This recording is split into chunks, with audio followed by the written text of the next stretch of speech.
বছর জুড়ে ব্যাংকিং খাতের আলোচনা ছিল অনিয়ম আর ঋণ পুনঃতফসিল। এছাড়া জনতা সহ রাষ্ট্রীয় মালিকানাধীন 4 ব্যাংকের সিএসআর ব্যয় স্থগিত, সোনালী ব্যাংকের ডাকাতি ও চেক জালিয়াতির ঘটনাও ছিল আলোচনায়। তবে রেমিটেন্স ও রপ্তানির উপর ভর করে বৈদেশিক মুদ্রার রিজার্ভ দাঁড়িয়েছে নতুন উচ্চতায়।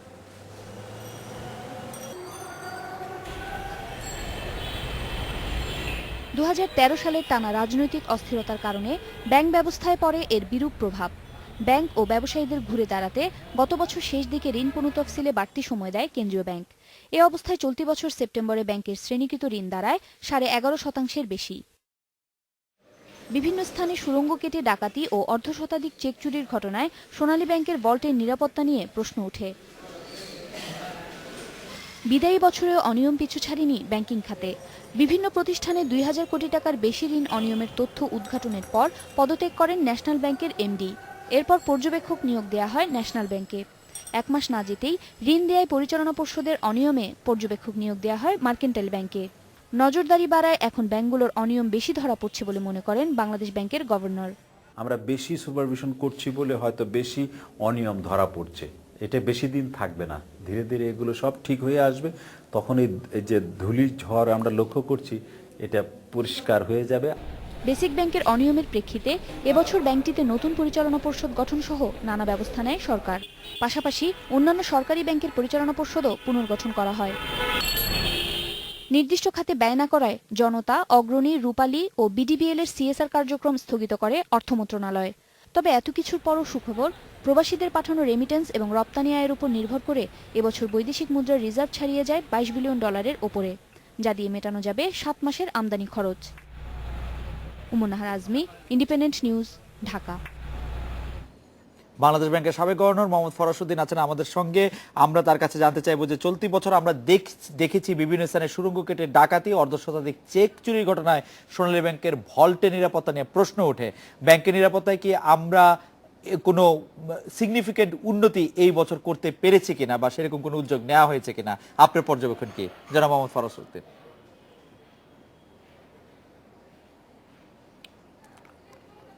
আপনাকে ধন্যবাদ।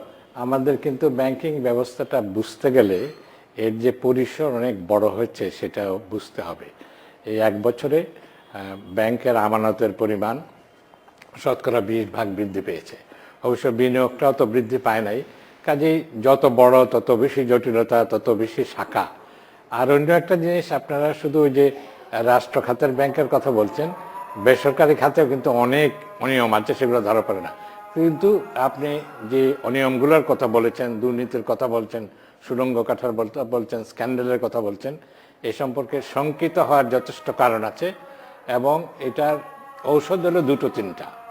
একটা হলো নজরদারি বাড়াতে হবে, বাংলাদেশ ব্যাংকের ক্ষমতা, আইনি এবং জনসংখ্যার ক্ষমতা বাড়াতে হবে, এবং পরিচালনা পর্ষদ রাজনীতিমুক্তভাবে পেশাদার লোকজনকে দিয়ে গঠিত করতে হবে। এবং আরেকটা জিনিস যেটা করতে লাগবে, পরিচালনা পর্ষদ এবং ব্যবস্থাপনা, এই দুটোর মধ্যে কার কি ক্ষমতা, এটাকে পরিষ্কারভাবে নির্দিষ্ট করে দিয়ে ওইটাকে কিন্তু কার্যকর করতে লাগবে। আর যেহেতু ব্যাংকের আভ্যন্তরীণ কর্মকর্তারাই মনে হচ্ছে যে অনেক দুর্নীতি, অনেক এই সুড়ঙ্গ কাটার সঙ্গে জড়িত আছেন, সেই জন্য তাদের প্রতি বোধহয় নজরদারি বাড়াতে হবে, তাদের পাস্ট রেকর্ড দেখতে হবে। ঋণ খেলাপিদের ব্যাপারে যেমন আমরা নজরদারি করি, আমার মনে হয় কর্মকর্তা কর্মচারীদের ব্যাপারেও একটুখানি নজরদারি বাড়াতে হবে। তবে আপনাদের কথার মধ্যে যে একটা খুব হতাশাব্যঞ্জক সুর আছে, তার সঙ্গে আমি এগ্রি করি না। আমাদের এই অর্থনৈতিক কর্মকাণ্ড বিশাল হয়েছে, ব্যাপক ক্যানভাসে হচ্ছে, তার সঙ্গে ব্যাংকিং খাত কিন্তু তাল মিলিয়ে চলতে পারছে। এর মধ্যে কিছু অনিয়ম, কিছু দুর্নীতি হচ্ছে, এগুলোকে কাটিয়ে ওঠা সম্ভব হবে। এবং আগামী দিনে যে এই সোনার বাংলাদেশ গড়ে তোলার বিশাল কর্মকাণ্ড, সেখানে ব্যাংকিং খাত তার যথোপযুক্ত অবদান রাখতে পারবে। জনাব মোহাম্মদ ফরাসউদ্দিন, আপনার নেতৃত্বে গঠিত 8ম জাতীয় বেতন ও চাকরি কমিশন সরকারি চাকরিজীবীদের বেতন বৃদ্ধির সুপারিশ করেছেন। আর সার্বিক আর্থিক খাতে এর প্রভাব কি পড়তে পারে? আমরা একটি প্রতিবেদন দেখলাম যে প্রায় 18,000 কোটি টাকা লাগবে এটি পুরোটা যদি ইমপ্লিমেন্ট করতে হয়। সেই বিষয়টি কি আপনি একটু দেখেছেন যে এটি এবং এর কি প্রভাব আসলে আপনি ধারণা করছেন?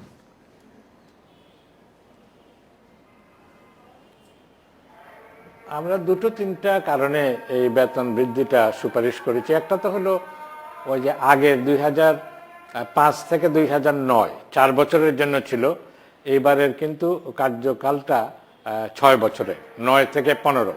তো কাজেই তখন যা বেড়েছিল এখন তার চেয়ে একটু বেশি বাড়বে। দ্বিতীয়ত হলো আমরা মনে করি যে একটি দক্ষ, সৎ, স্বচ্ছ, মেধাসম্পন্ন প্রশাসনিক ব্যবস্থা উন্নয়নের জন্য, ব্যাংকিং খাতে হোক অন্যান্য খাতের জন্য খুব প্রয়োজনীয়।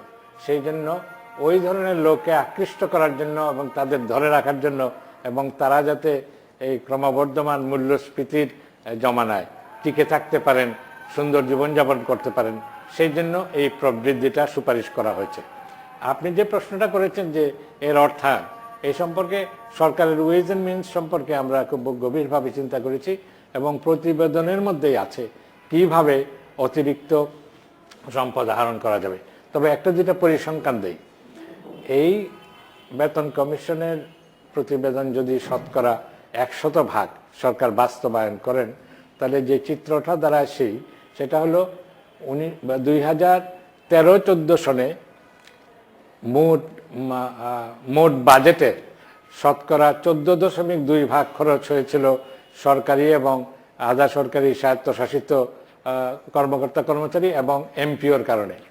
এইটা বাস্তবায়নের পরেও বাজেটের আয়তন বাড়ার কারণে 2015-16 সনে একই বাজেটের শতকরা 14.2% খরচ হবে। অন্যভাবে দেখতে গেলে 2013-14 সনে মোট রাজস্ব ব্যয়ের খরচ হয়েছিল শতকরা 19%, এইবার হবে শতকরা 20%।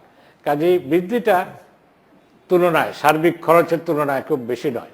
এইখানে আলাদা বিশেষ করে রাজস্ব আদায়ের কতগুলা দিক আমরা চিহ্নিত করেছি। একটা দিক হতে পারে যেমন মূসকের কথা হচ্ছে। মূসক মানে থাকতে পারে যে 1991 সনে মূসক চালু করার ফলে বাংলাদেশে যে অ্যানুয়াল ডেভেলপমেন্ট প্রোগ্রাম, তার শতকরা 0% তুলনায় শতকরা 50% অর্থায়ন এই নিজস্ব খাত থেকে করা সম্ভব হয়েছিল।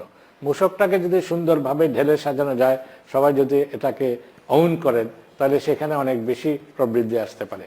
আমরা একটা সাজেশন রেখেছি, যে সমস্ত সরকারি এবং আধা সরকারি স্বায়ত্তশাসিত প্রতিষ্ঠান সরকারের ছত্রছায়ায় উদ্বৃত্ত অর্থ কামাই করেন, তাদের যে এই যে উদ্বৃত্তটা, সেখান থেকে একটা অংশ তারা সরকারি কোষাগারে দিতে পারেন। আমি উদাহরণস্বরূপ বলতে পারি এমপিও শতভাগ বেতন এবং কিছু ভাতা সরকারি কোষাগার থেকে দেওয়া হয়, কিন্তু তারা ছাত্রদের কাছ থেকে যে বেতন নিচ্ছেন এবং সেটা আগের তুলনায় অনেক অনেক অনেক বেশি, সেইখান থেকে একটা অংশ সরকারি কোষাগারে না দেওয়ার কোনো কারণ নেই।